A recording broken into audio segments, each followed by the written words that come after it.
Hi, welcome back to James's class. Today we'll be focusing on answering the 2016 PSLE booklet MCQ questions. Now, I'll be putting timestamps in the description below, so you need not have to watch the entire video to get value from this. You can just click on the timestamp for the questions that you're struggling with. Let's get started. Let's go to the second question. I will be skipping questions that are not tested in the 2021 PSLE due to the removal of the common last topics. Maven classified 3 types of cells as shown. Alright, does it have a cell wall? No. Yes. Does it contain chloroplast? Yes. No. So this is a flow diagram and you should be quite familiar. To answer this, you need to know the parts and functions of plant and animal cells. Okay, for example, have no cell wall, this must be an animal cell. Alright, so if you look at X, animal cell will not be root nor leaf. So the option is either 1 or 4. Next one, we look at, for example, does it contain chloroplast? It says no. Now, plant cells that don't have chloroplast would be things like root cells. Does it have a cell wall? Yes, that means that this is a plant cell. Does it contain chloroplast? No, so it's a root cell. Let's take a look. Leaf? No. Root cell? Yes. Now we got our answer, but just to be very sure, let's check the last one. Does it contain chloroplast? Yes, and this should be found in the leaf. That's right, leaf cell. Answer for question 2 is 4. Question 3 now. Study the distribution of seeds by plant P. Now this kind of question is about seed dispersal. And you need to know the pattern of different seed dispersal. So let's take a look. Very important is always start with the location of the parent plant. Alright, and there are clues given to you, and sometimes in these cases the clues can actually be there as distractors. River flow in this way, alright, and then the wind direction, wind flows in this particular way. Okay, now we see where these young plants land. Now, some of them land far inland, so it cannot be from the river. So anything by water will be wrong. Alright, next one. If wind blows this way, I should see more of it on this part of the below the parent plant, but I see some above it. So therefore, these few young plants tells me that this is not dispersed by wind. So far we know by wind, no. By water, no. Now, is it by explosive action? If this is by explosive action, I should expect to see the younger plants of P around the parent plant. I see a few around, but some are far away. Okay. So this is also not by explosive action. We left with just one, which is by animal. Now by animal, there are several characteristics. Let's take a look. By hooks will be, of course, one characteristic, hook onto the fur of animals. By wind, wing-like structure, no.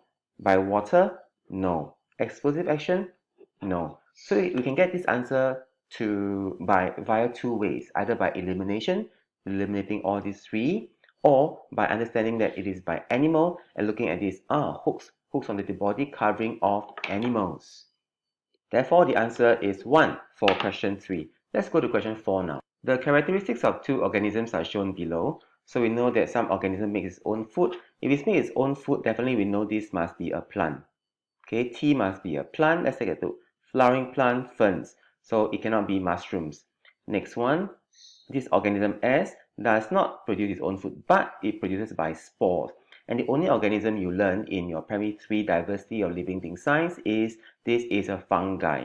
So, alright, fungi. Now, both of these disperse by spores. That is the confusing part.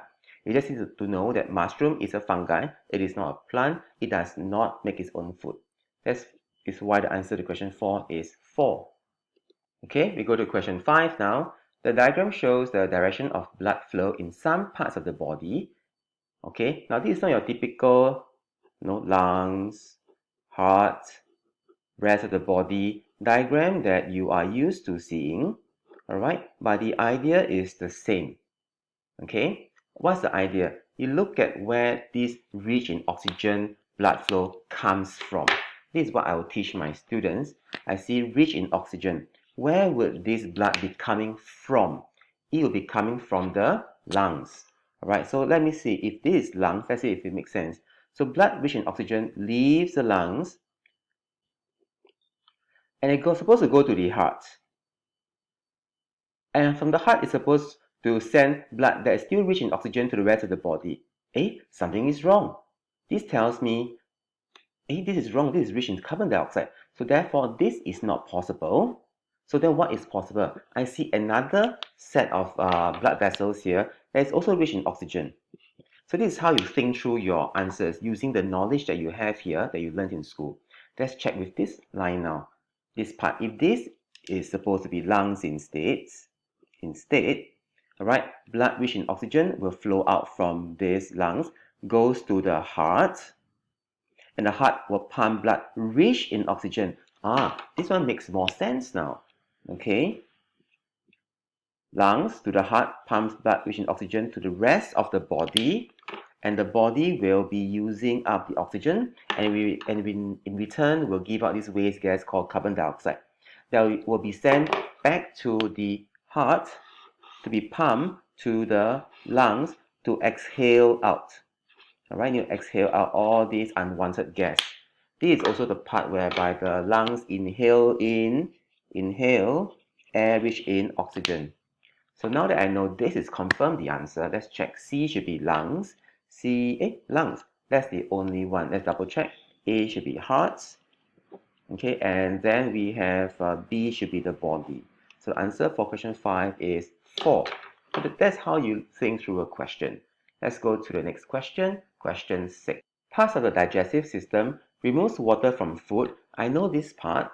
Alright, to do this question, you need to know the parts and function of the digestive system from mouth, gullet, stomach, small intestine, and large intestine.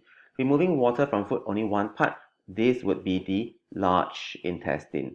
Now, I'm kind of lazy, so I want to find out if this is sufficient for me to get the answer. So large intestine is J is large intestine. So I'm going to just highlight all the large intestine here now. This is the large intestine, okay? This part here is the large intestine. And which one shows me J? This shows me J. This shows me J. So now I know that answer is either 1 or 3. This is wrong. These two answers are wrong. Now the next one I'm going to look at, I can look at K, L, or M, but let's be smart, alright? What do I mean by be smart? All these three K, L, or M has digestion taking place. So let me look for something a little bit unique, L, where it has two things going on, right? Passes food to the bloodstream. Now that will be the small intestine. Two things happening there. And small intestine, I'm going to color is the green color part.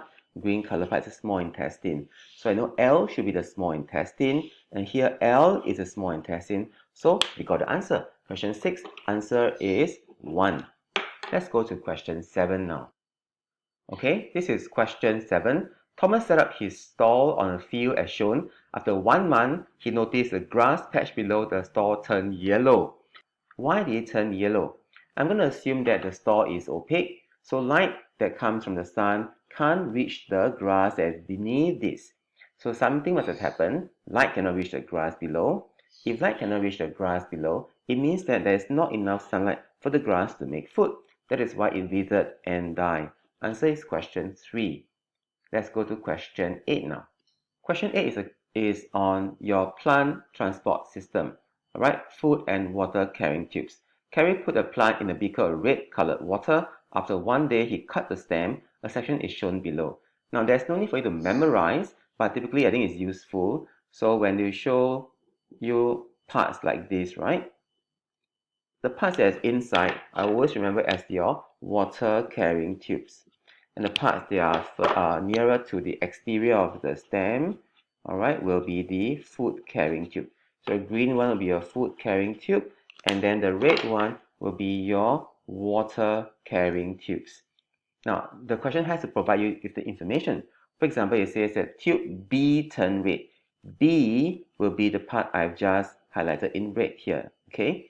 It turned red. Why? Because these are the water carrying tubes. It transports the water from the beaker up to all the rest of the parts of the plant. So therefore the answer here, tubes B transport water from the roots to all parts of the plant. Answer is number 2. Let's go to question 10. This question is on pollination. The diagram shows the flowers of two plants, A and B of the same type, which one shows pollination taking place. Now, pollination is the movement of pollen grains from the anther to the stigma. So let's identify the anther. I'm going to use red for the anther. So anther will be, this is the anther, anther, anther, anther, anther, anther. and the stigma will be the one in my light green color. This is my stigma. Okay, now let's take a look which arrow actually shows movement from the pink to the green. So this one, pink to the green, yes, then this would be pollination. Pink to green, this is pollination. Pink to green, this is also pollination. So for this, and this is not, let me just color this part. Okay, this one is a bit funny, right? It's from green to pink, so this is not the answer. So we have some options now. W, Y, and Z. W, Y, and Z would be this. So the answer for question 10 is number 4. Alright, let's look at question 11 now. This is a pot. When you see a pot, right, you must think of dispersal by splitting, okay, or by explosive action. That means it's scattered all near around. And all these parts here, if they are seeds, then the seeds come from ovules. Which of the following statements are correct? H and G are formed from a flower. Yes, they are apart from a flower. H help to disperse G, correct? When H, which is the pod, splits open, the force of the splitting forces the seeds to spray around and spread around the parent plant. This is true. G is developed from an ovule. This is true. Ovules will develop after it becomes fertilized. It becomes a seed. So question 11, A, B, C are all correct. Answer is 4. Now let's go to question 13.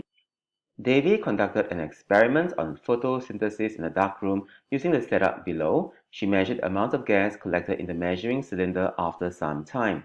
This is a lamp, and gas collected, water, plant, tracing paper that allows sunlight to pass through. Now, let's see what is the aim of the experiment. She repeated her experiment by increasing variable x. What is variable x? This is the unknown that we're supposed to find out what is variable x. And keeping all other variables constant, her results are shown here. So we see what are the things that she is changing. So this is her changed variable. Now what did she change such that the amount of gas collected keep on increasing?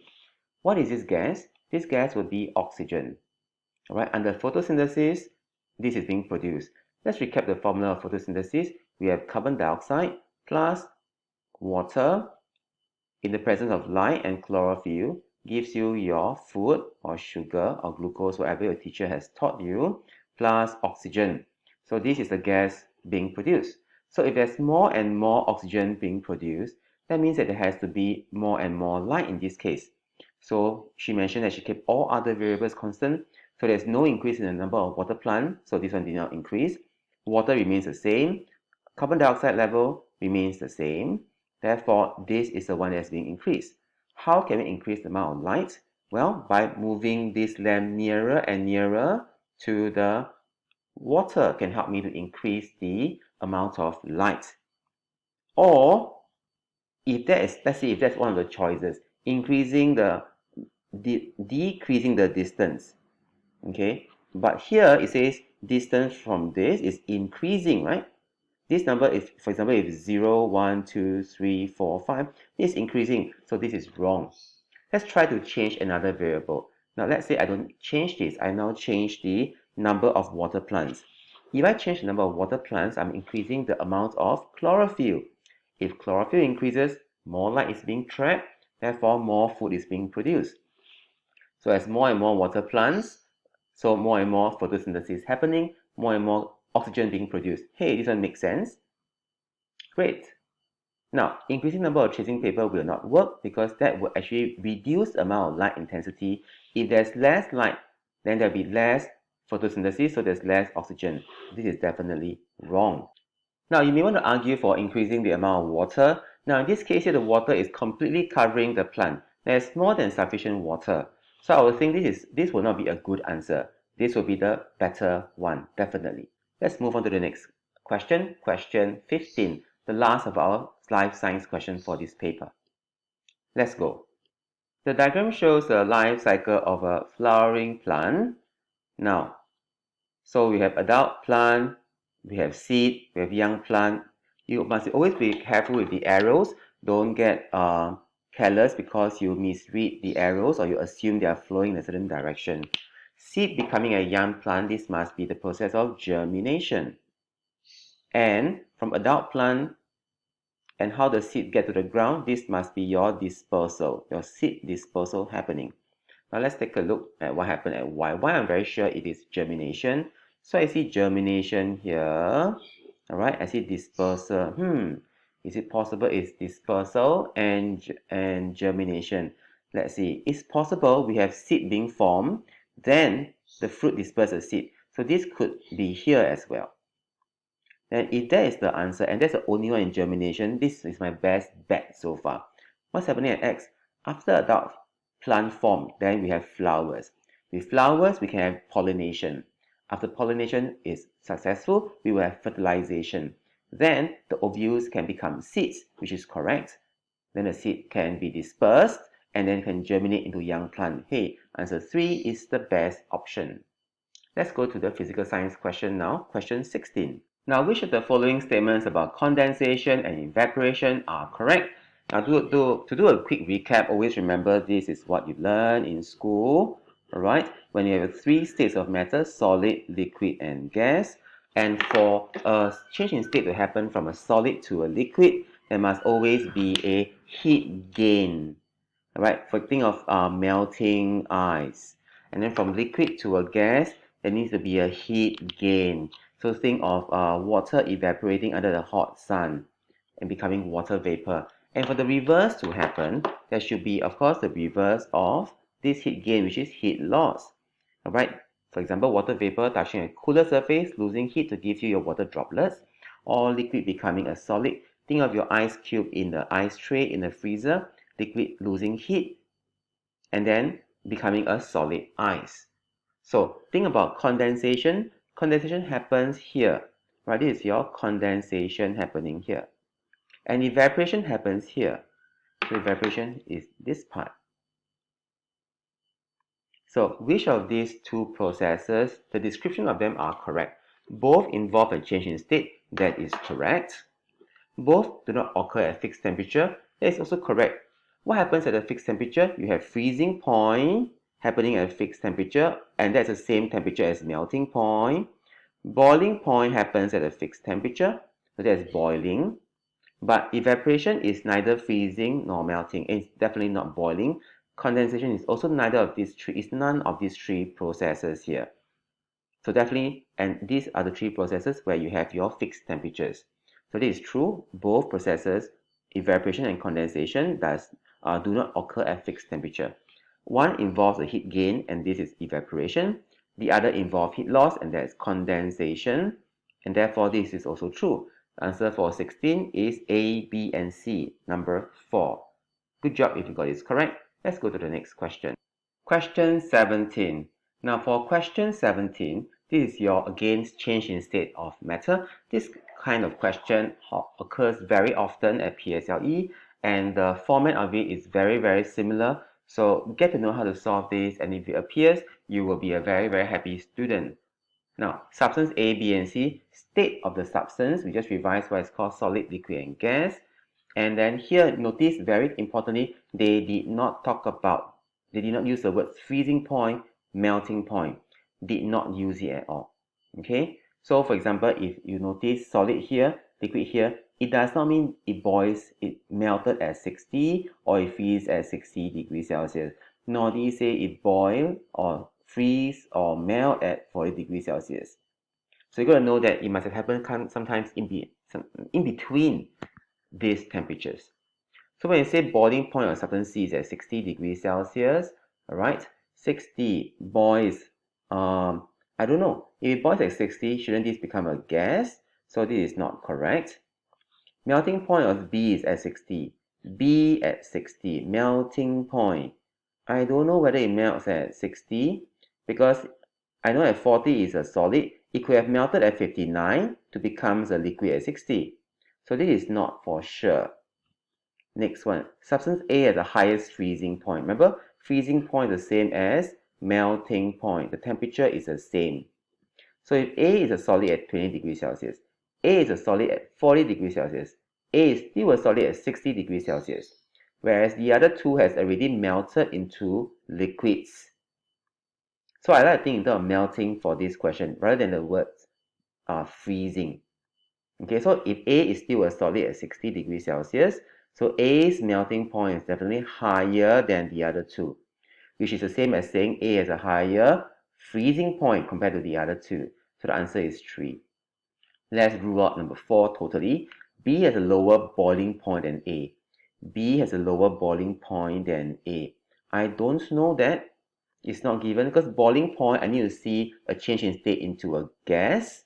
Then I can make that conclusion. Try to. There's no such evidence. I don't see gases and temperature where they are a gas. So therefore, I cannot use number 4 as an answer. Let's go to question 18. Now for question 18 here, in the 4 circuits below, all the bulbs and batteries are new and identical. This is to tell you that everything works. Which of the following 2 bulbs have the same brightness? Now for this kind of question, it's good to think in terms of your concept. You know that as the number of batteries increases, the brightness of the bulb increases.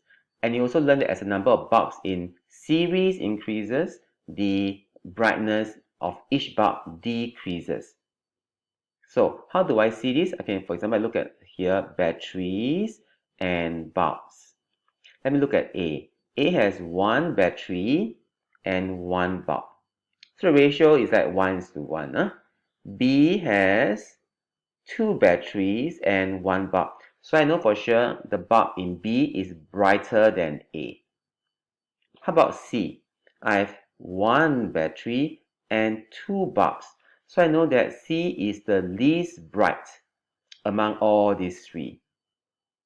So but if I were to draw it on a scale from least bright to the brightest, okay, I know for the time being, right, okay, this C is the least bright. So I know C is somewhere here. I know that B is brighter than A.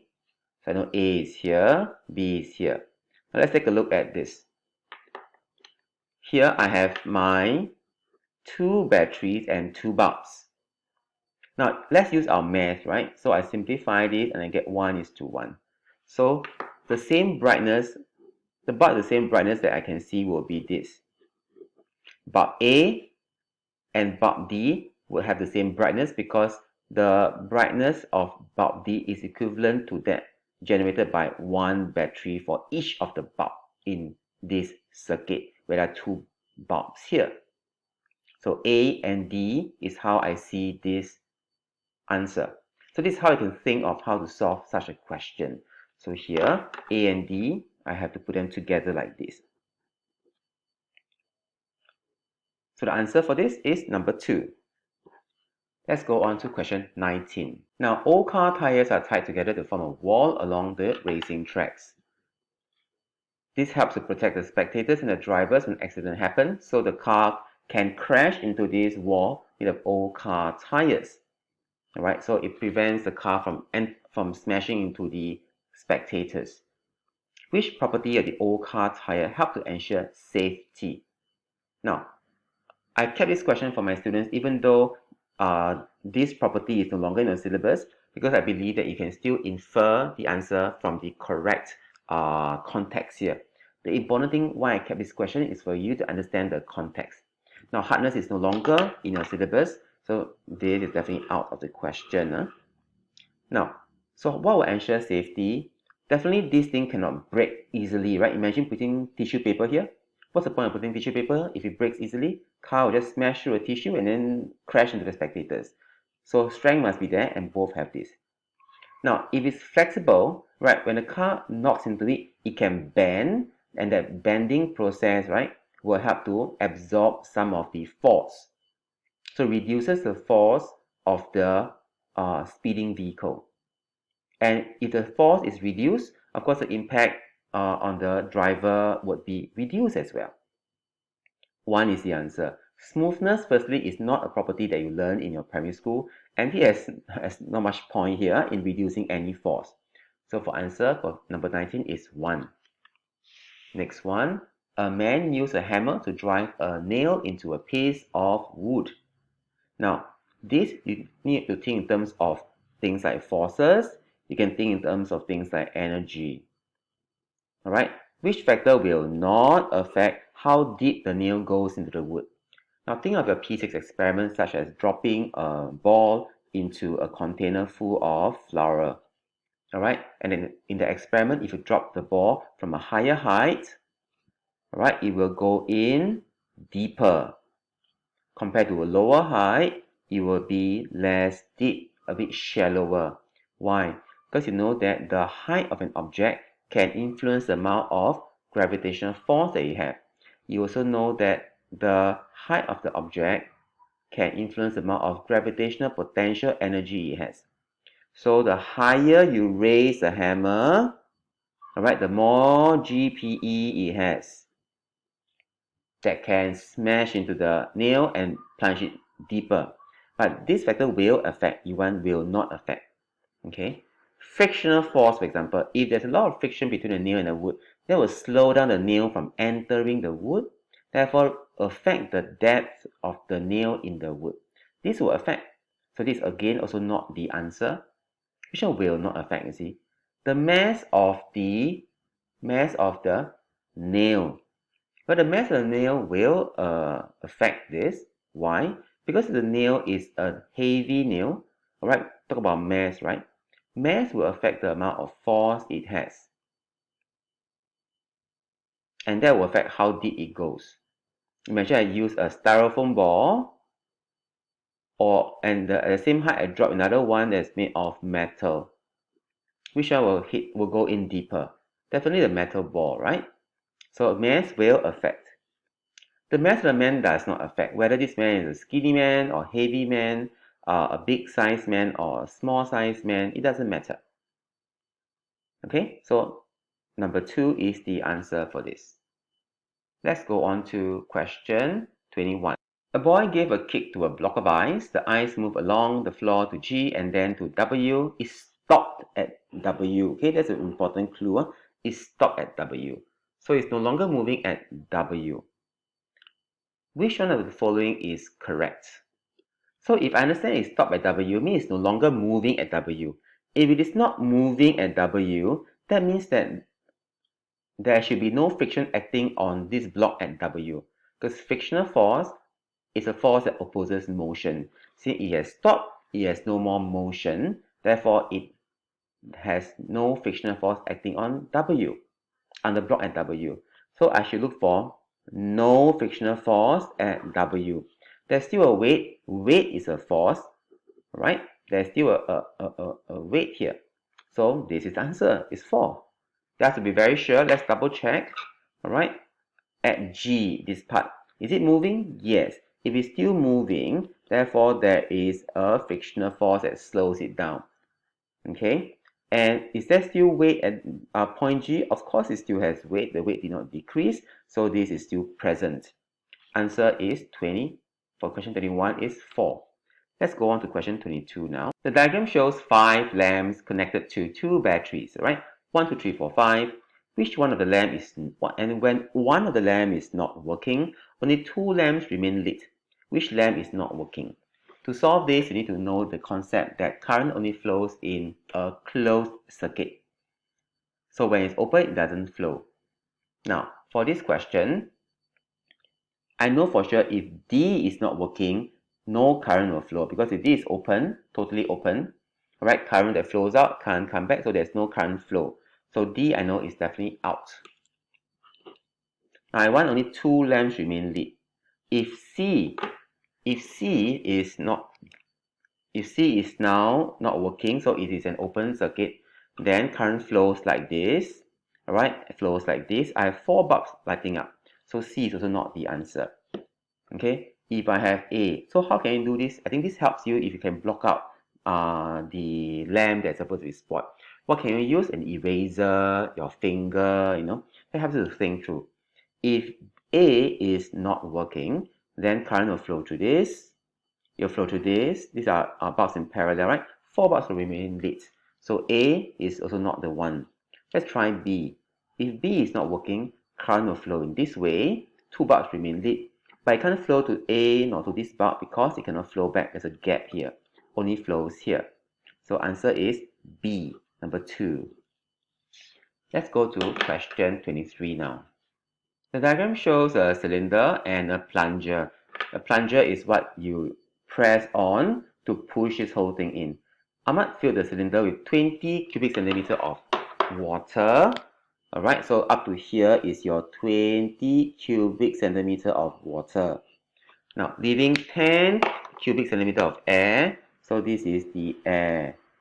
Now, this one clearly, right, when you think of this kind of objects, you will think of your syringe, right, your syringe. And the experiment you did was in a topic called matter.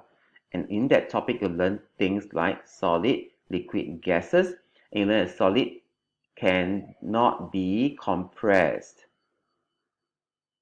You learned that liquid can't be compressed.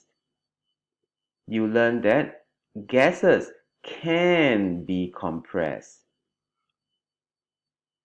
So here we're about compressing things, reducing the volume. So therefore, when you're talking about volume, you're talking about volume, right? Solid has a fixed volume.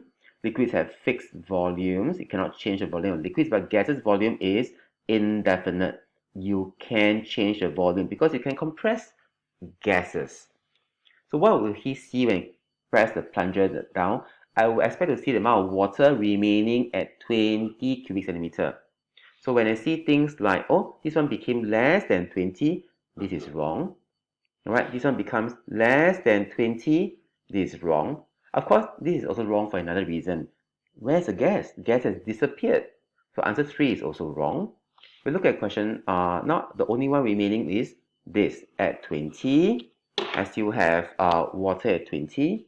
I also have water at 20 cubic centimeter here. How about the air? Here I have air being compressed, you see.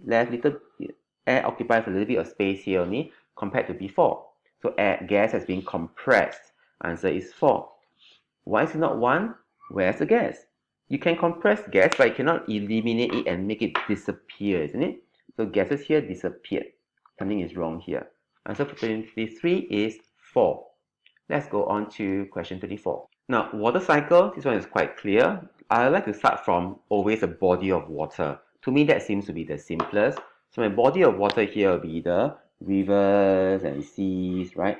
So what happens here, I'll think through the processes that I'm familiar with.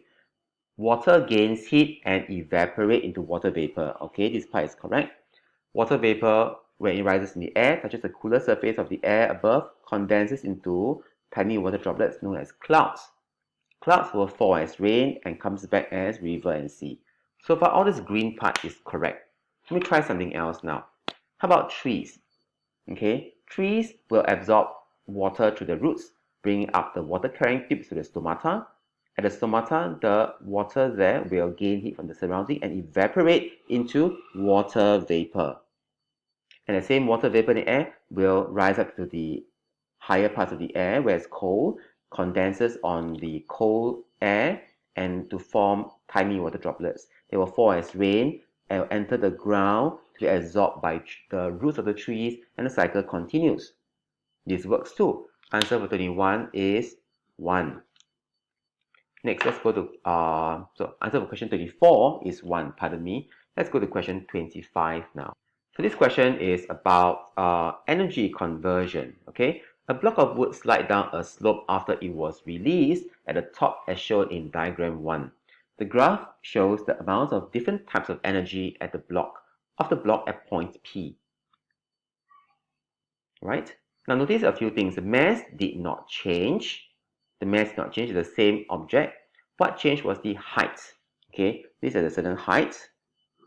This one at a certain height above the ground. This at the least height above the ground.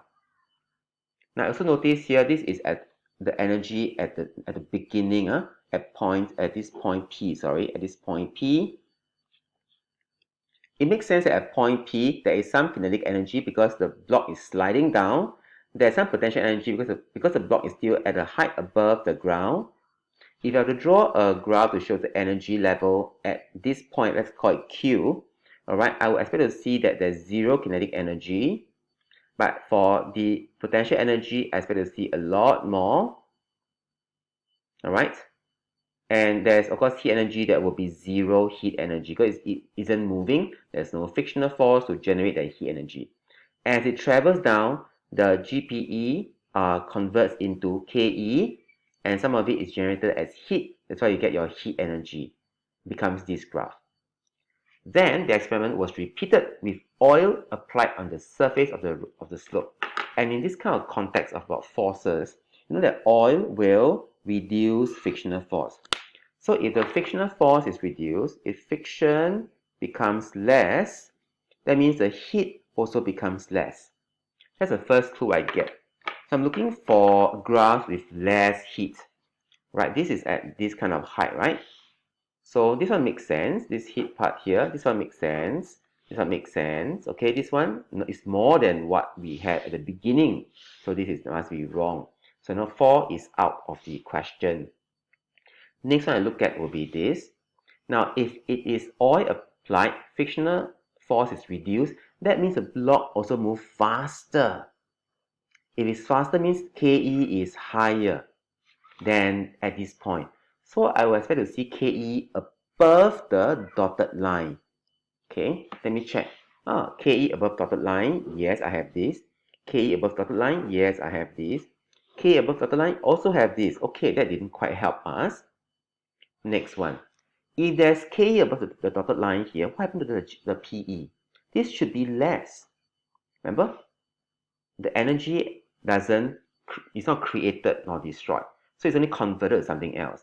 If there's more KE, then of course there will be less of the potential energy. I would expect actually to see this. Okay, I expect to see this happening. But wait a minute, if you think like this, then you have made a very big mistake, because then you would have forgotten that gravitational potential energy depends on two things. One is the mass, the other one is the height the object is at. The mass of the object remains unchanged, so this is not the factor that affects the GPE. The height at P is still the height at P when you repeat the experiment. There's no change in this. Therefore, you should not expect any change in potential energy. Alright, this should remain the same at the dotted line. The amount of gravitational potential energy at P remains the same whether the object is moving faster or slower down the slope. I repeat, GP remains the same. So if you think that this increase in the KE came from the GPE, you might have made a mistake. This increase in the KE came from the reduction in the heat energy. Since there's less heat energy generated because there's less frictional force, more of the energy can be converted into kinetic energy to make the object move faster.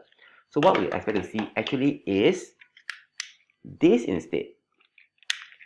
I hope you did not get tricked, alright, by this question, and you should expect to see this in your answer. Let's check now. So for those who have gotten it wrong, you would have, I think, given the answer 2. A very common mistake, okay, thinking that, oh, this extra KE came from the potential energy, which is wrong. PE remains unchanged because mass of the object and the height the object is at P did not change. So you should expect to see this. PE did not change. Okay, let me move it up for you to compare against the working I showed you earlier. PE did not change. Heat energy decreased. And because of less heat energy, more of the energy from the GPE was converted into the kinetic energy of the moving block. So the answer for this is actually 3. Is the answer for question 25. Next one, let's go to question 26. For this question, again, is a reminder that weight is a force, right? A concept that many students don't seem to remember or get. Weight is a force. Now, blocks were held together by friction between the blocks. So when it's held like this, it did not fall, right? But when the third block, R, was added to this, R and Q fell to the ground. So this one, with the added weight here, right, increases the downward pulling force on these blocks that cause it to be detached from P. And this force, downward force, this movement, right, is greater than the frictional force that held P and Q together at first. Okay, so this force, additional weight that causes this increase in the force that pulls these objects down is greater than the frictional force between P and Q. That's the idea behind this. Therefore, the friction between P and Q now was less than the total weight of R and Q, and R is a force. And this downward pulling force of R and Q was greater than the frictional force that held P and Q together. That's how you understand question 26, and the answer is 2. Let's go on to question 27. Asman has 4 different parachutes, A, B, C, and D. Alright, and there's a hole in one of the parachutes. Now the details of the 4 toy parachutes are given in the table. Area of the hole, length of the string, mass. Now Asman predicts that the length of the string does not affect the time needed for it to fall to the ground. So this time needed was what he measured, was what he recorded, and this is actually his results. And the variable that he changed was the length of the string. This is the variable that was changed. And he must have carried out some experiment by changing the length of the string of the parachute, and notice that the time taken for the parachute to reach the ground remained unchanged. So which pair did he use? Remember, he changed this, and this was the same. So I'll be looking at the only thing changed be length of the string. So this is the one that should change. So the other two I should expect to see that it remains unchanged. So let me try to look at the options here. A and B. Okay, good. This one is changed. So it cannot be A and B because it is supposed to be the same. Mass is the same. Let's look at A and D. A and D. Area of hole is changed. That should be unchanged, should be the same. So this is also wrong. B and C. B and C. Okay, area remains unchanged. B and C. Mass remains unchanged. Good, good. Length of string changed. Very good. This is the answer. Let's do a final check. C and D. These two are changed. This should remain unchanged instead. So this is wrong. So to get the answer, this is answer for this is number 3. Let's go to question 28. Containers in setup A, B, and C are of the same size and thickness but made of different materials. The containers were filled with the same volume of water at 100 degrees Celsius and left on the table. So the temperature at first was the same. The volume of the water was the same. Alright, the containers are of the same size and thickness, but the only difference is they are made of different materials. And you know that different materials have different amounts of heat conductivity. Which graph correctly shows the temperature of the water in the 3 setups? Now, of course, let's take note of the materials. This is iron, and these two are wood and glass. This is a metal, and metal here, definitely here will be the best conductor of heat. So if it's the best conductor of heat, I will expect that the water in setup B to reach room temperature the fastest. It will drop from 100 degrees Celsius all the way to room temperature faster than the other two. Okay, so I should expect to see a very steep graph for B. Let's look for that first. This graph B is not as steep as C, so this is wrong. This graph B is not as steep as A and B, so this is wrong. Now, both of these graph B are steep, right? They are the steepest, as you can see from the highlighted part here. So here B is either 2 or 4. Now, next one, we look at this. For the next one, the mistake is very clear. This one, AC, strangely, the temperature did not drop. How is that possible? All materials will conduct heat. So this is definitely wrong. Okay, so the answer is 4 for question 28. Question 29. Mina used the setup below to conduct an experiment. She used a light sensor to measure the amount of light on the screen. So light sensor is here. Alright, then she varied the position of one of the items in the setup. Now there are several items, either the torchlight or the object or the screen. Just these 3 items for this kind of question about light and shadow formation, right? Torchlight, object, or screen. And how do you vary them? Moving them towards or away from each other. Now, she varied the position of one of them, not sure which one, and recorded her observation for each position as follows. And she noticed that the light sensor reading was increasing as the length of the shadow increases. Now, what change did Nina make? Now, to better understand this question, I drew three scenarios, 1, 2, and 3. In these three scenarios, these three dots represent the light source.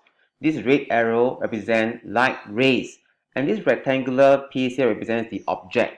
Now, notice that the distance here is different. This is a shorter distance. This is a further distance. This is the furthest. Now, of course, light can go above the object, right? But here in this case, let's see. If the object is moving nearer and nearer to the light source, the shadow actually, if this ruler is here representing the screen, notice that at this point, if I take this point to be the reference, then what is the height here? The height here is actually roughly 1.5 cm of the shadow. Or if this is a screen, if this is a screen, the height will actually be 1.3 cm. If this is a screen, the height here is actually less than 1 cm, 0.9 cm. That's number one. Number two, alright, if the object is moved further away, okay, then of course, object is further away, the height of the shadow decreases. If the object is nearer to the light source, the height of the object is greater. This is at 1.5. Object nearer, this is greater. Now, we take a look. Length of the shadow increases. That means that this distance must be decreasing. Either the torchlight went nearer to the object, or the object went nearer to this. Now, it cannot be the object moving nearer to the torchlight. Alright, it can't be. Why? Because the light sensor reading increases. Now, this answer makes sense for the length of the shadow, but it does not make sense for the light sensor reading.